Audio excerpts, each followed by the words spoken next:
Welcome to our full guide on how to add a boomerang to your Facebook story. Let's dive into the simple steps. To begin, open the Facebook app on your Android device. From your newsfeed, locate and tap on the Create Story option. Next, within the story creation interface, look for the boomerang feature and tap on it to select it for your story.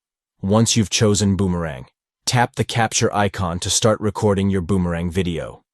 Be creative and capture a fun and engaging moment that you'd like to share.